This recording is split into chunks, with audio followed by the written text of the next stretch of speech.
Welcome to Inspire and Move, the show that inspires you to create, connect, and grow. I'm going to bring you meaningful conversations, aha moments, and all the motivation you need to up-level every part of your life. I'm Arruda, founder of Inspire and Move, and your personal hype girl. I've gone from fashion school to celebrity stylist to corporate marketing to brick-and-mortar entrepreneurship with my husband, each time learning incredible lessons how to pivot, reimagine, and implement the steps to become successful. I'm passionate about inspiring others to live their best life, a life of joy. We have the power to design a life that we love, because life is too short not to. The best part is that you weren't meant to do this alone. If you feel like you are meant for more, let me ride shotgun with you, and together, let's get you to where you want to go. Hey everyone, welcome back to the Inspire and Move podcast. I'm your host, Arruda, but today we have a plot twist. Today's episode is exclusively brought to you by Arruda.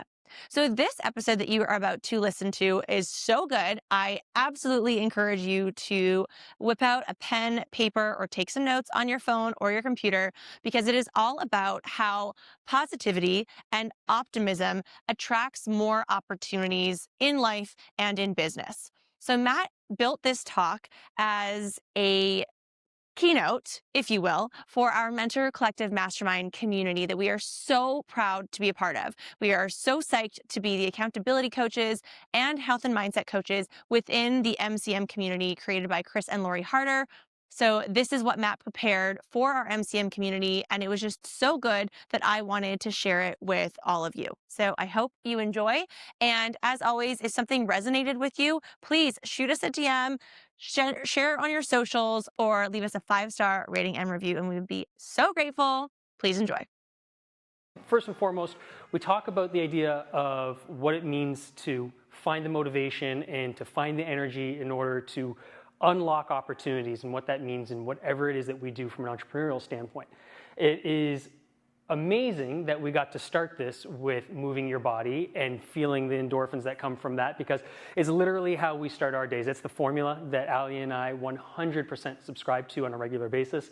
And it's really nothing more than getting your body moving so as to prove that you can do hard shit, number one, but then also setting yourself up to feel as physically and as mentally clear as possible, because all of those things are byproducts of getting your body going. So that's my segue into what I want to talk to you about. Certainly the idea of how positivity, optimism, happiness all serve as the baseline for what any kind of long-term success needs to look like with what you do on a day-to-day basis. And I don't care if you're in the service industry, or if you're in the product industry, if you're in a brick and mortar industry, if you're in a combination of all three of these things, they all make a difference. So real quick, before we get started here, I want to ask, and you do not necessarily need to say anything out loud. You can throw it in the chat. You can just think about it. But I want you to think of, when I ask you, what is the number one or even one or two things that motivate you the most? What would it be? And take the 3 seconds that it might need to, what's the first thing that comes to mind? First two things that come to mind. What are the things that motivate you the most? And for a lot of us, obviously, those kinds of things are regularly similar, let's say. Family's high up on that list, obviously. Health is high up on that list. The ability to impact your community, the ability to spend time with who you want, when you want, where you want, all the time freedom. Those things are all important. But how many of you, in the one or top two things of what I just asked you to think of, how many of you put happiness there? It's typically not the first thing that we think of, right? It's typically, once we do this, then we'll be happy. And that's the part where I think we need to look at, and with consistency, we challenge it. And I'm going to say this a couple of times. A lot of the things that you might hear me talk through in the course of the next 15, 20 minutes here, they're going to be things where you're like, well, yeah, duh, I know. And that's true. However, what the shift needs to be isn't the recognition of hearing it and understanding it. It's making it become the primary way in which you will behave in any given situation.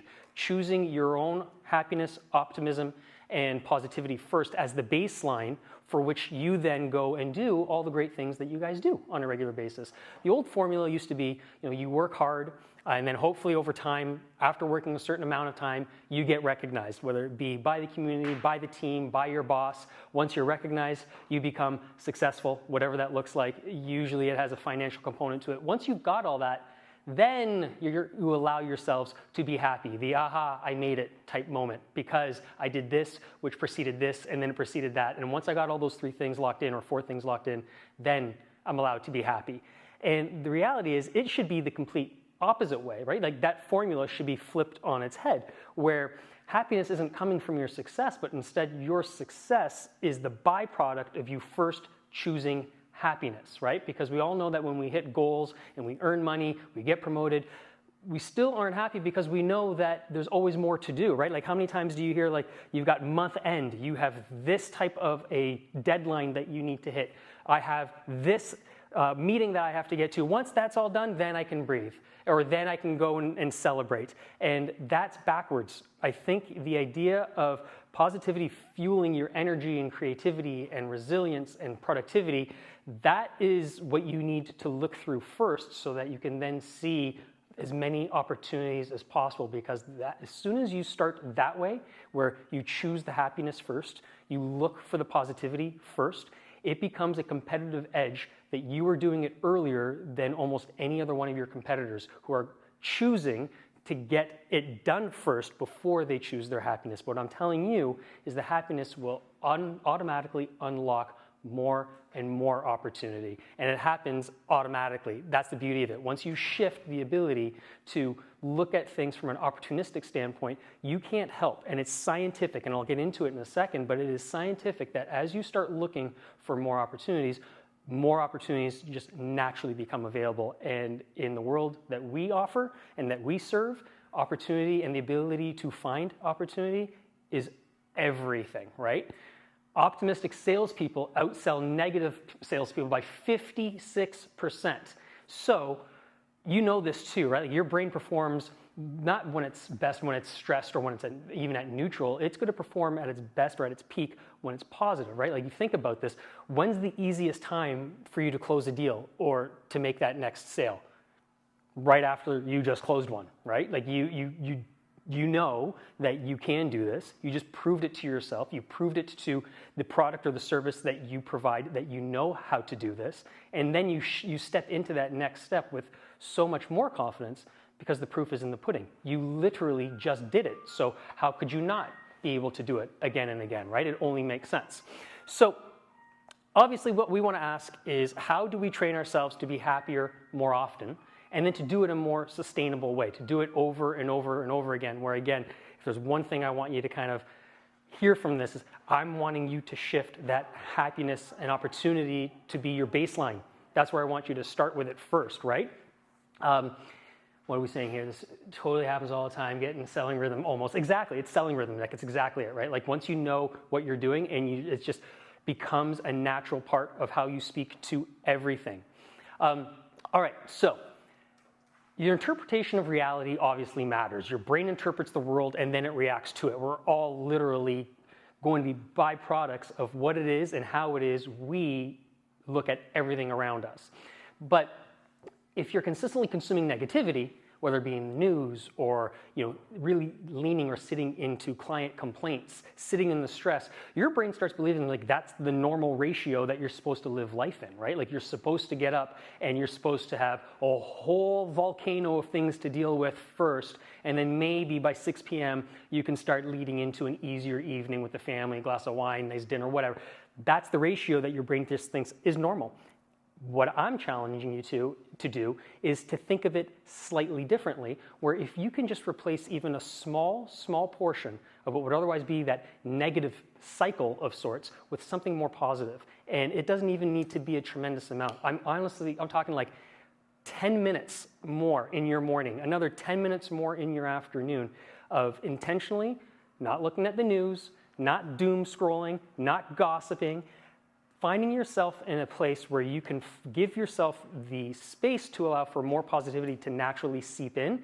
That's what's going to make the change. None of this stuff is going to happen overnight. It's very similar to working out, right? Like the delayed gratification and this working of new muscles, all of which is to say that the more you do it, the stronger you become at it, the easier it becomes long term, and you be able to affect more people accordingly because of it. And that's the whole point of this. Happiness for happiness' sake is great, and doing it for yourself first and foremost should always be the goal.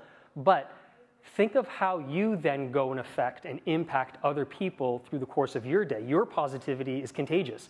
You go to grab a coffee for somebody in line behind you, and you automatically put them in a mood that is significantly better than what they did when they walked in 30 seconds earlier. It literally becomes a compounding movement and effect as you move through your day, but it chooses you recognizing it and choosing it first and foremost.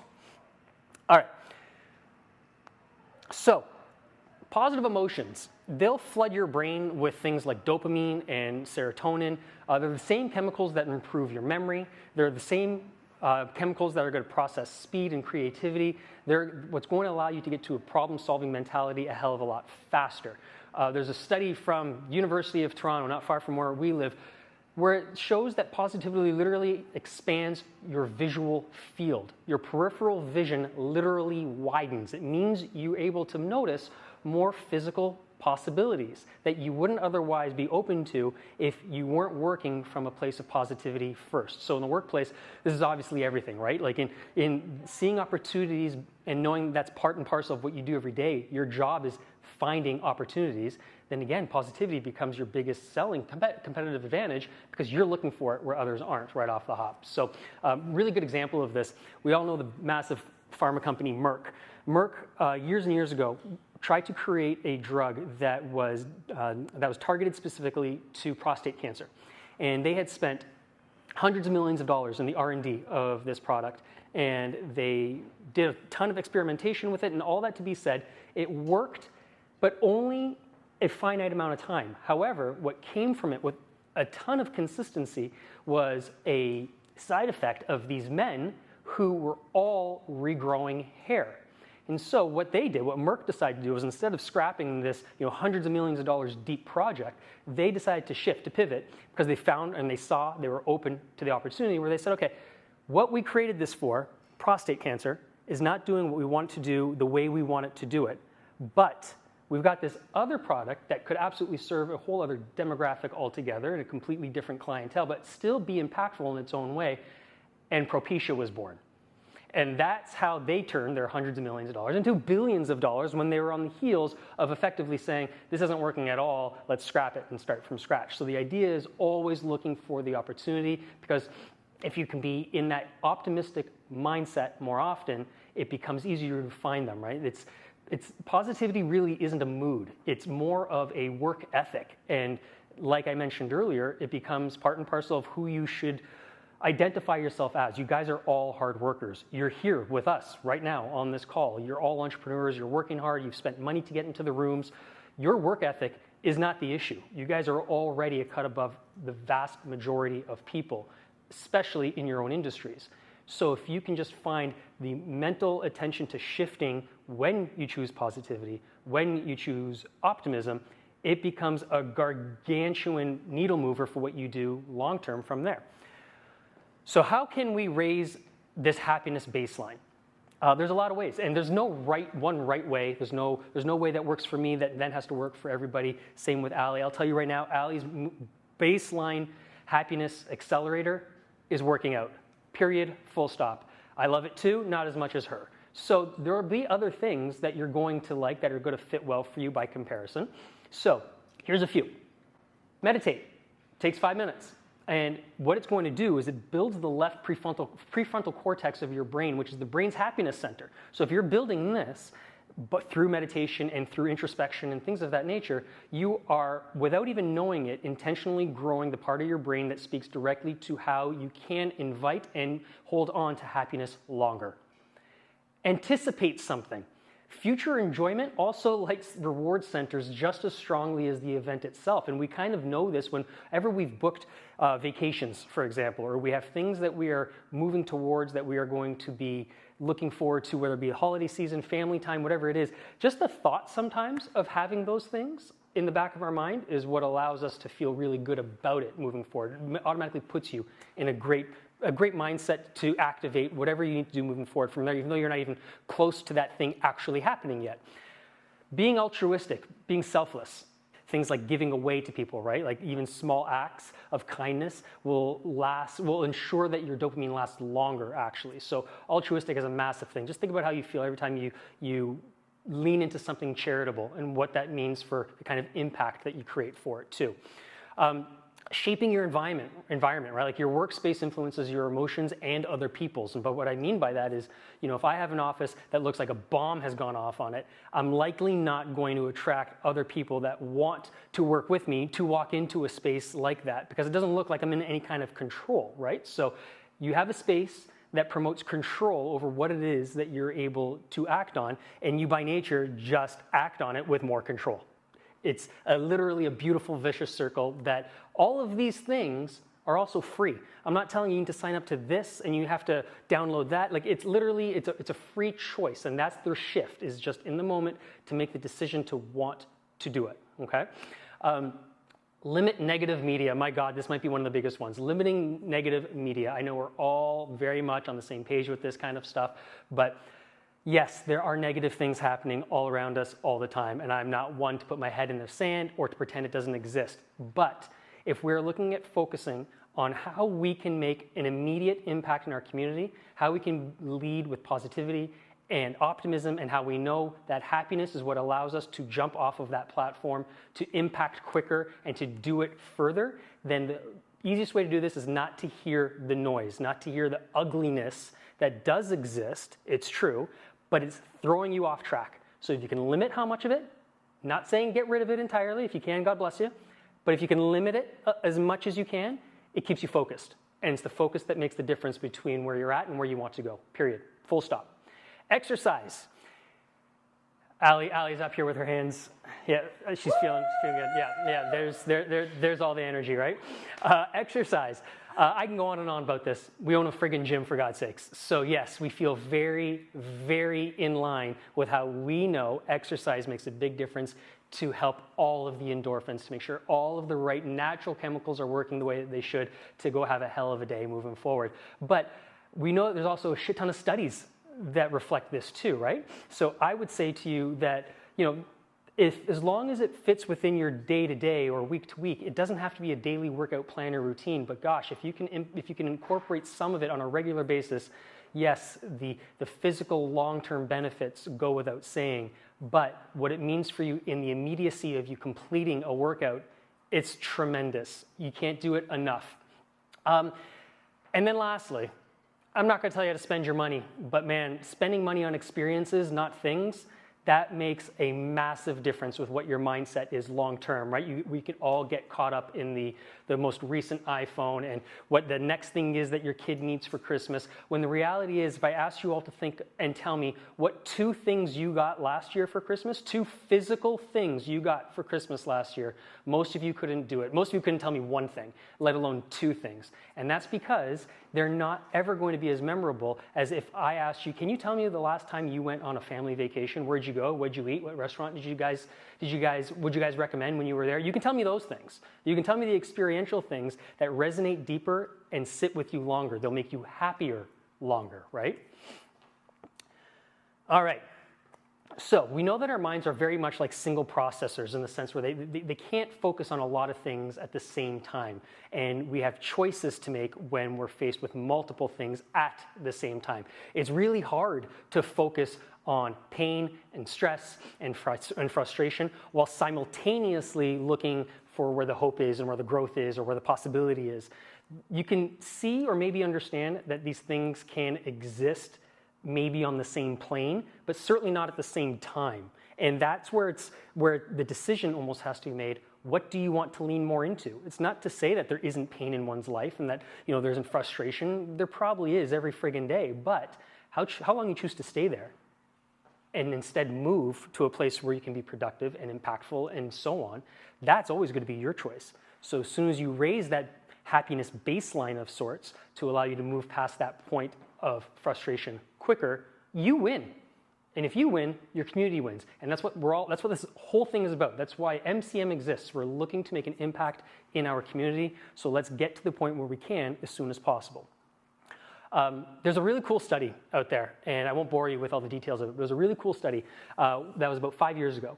And it was a group of 75-year-old men that were all brought back to a retreat, staged back as if it was 1959. It would have put all these men at roughly 10 years old.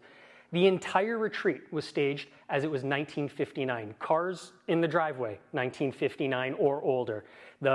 Any of the media that you could find within the space, magazines, encyclopedias, anything and everything was dialed in to the nth degree to create a world for these 75-year-old men to make it feel as if they've just gone back to the point where they were 10 years old again.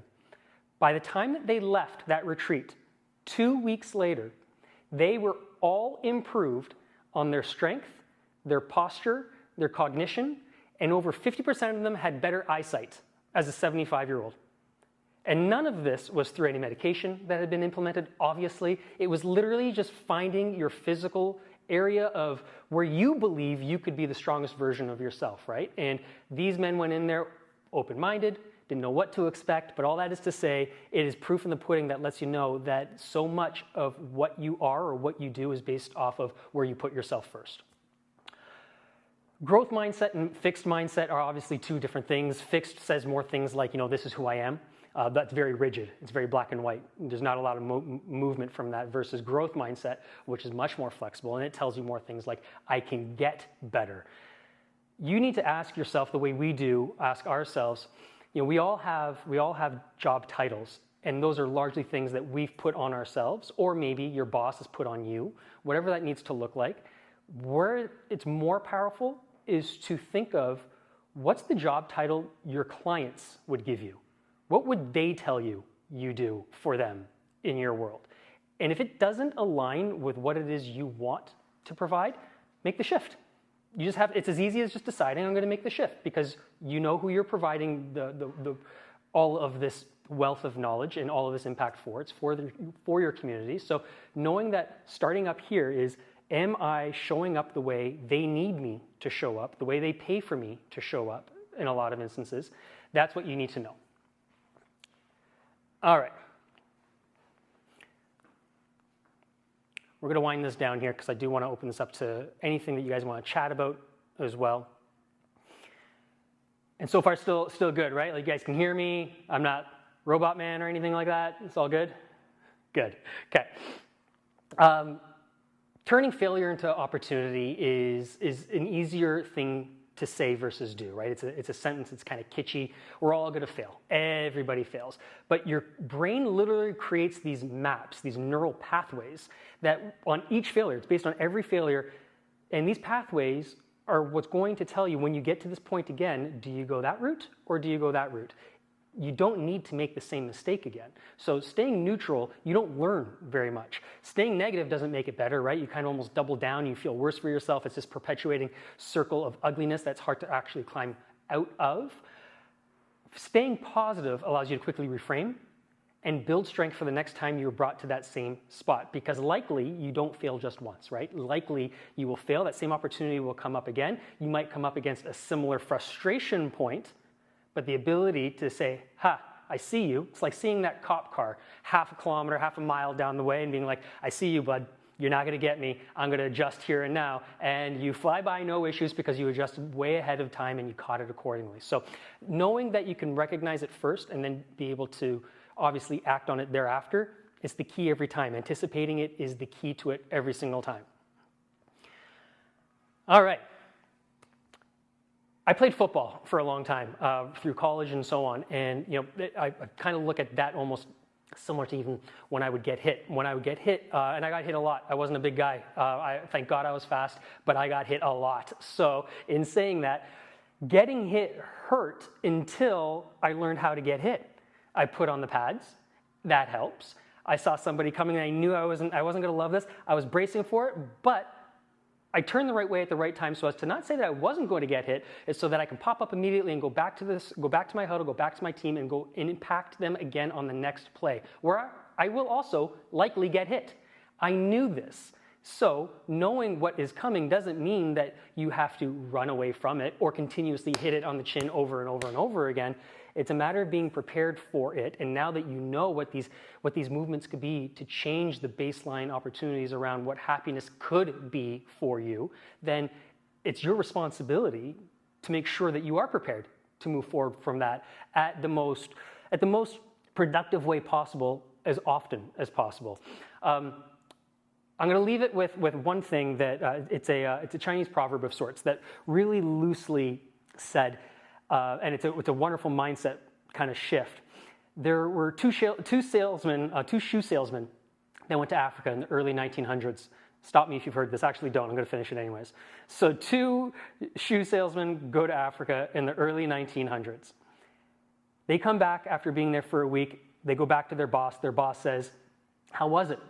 First guy says, "It was an absolutely useless trip. No one wears shoes there yet." The second guy said, "Really? I thought it was an incredible opportunity. No one wears shoes there yet." And that's the difference. So as soon as you can figure out which side you want to be on, the guy who's going to be prepared, the woman that's going to be prepared for what it needs to look like big picture, long term, even though it's not where it needs to be right now, winning is inevitable. Being successful is inevitable. Being impactful is inevitable. But it's going to first force you to choose a place of coming from consistent positivity and happiness and optimism in order to get it done as quickly as possible. Thank you so much for listening. If you loved this episode, it would mean so much to me if you took a few seconds and shared this on social media, sent it to a friend, or left a 5-star review. There is power in community, and I'm so grateful to have you part of mine.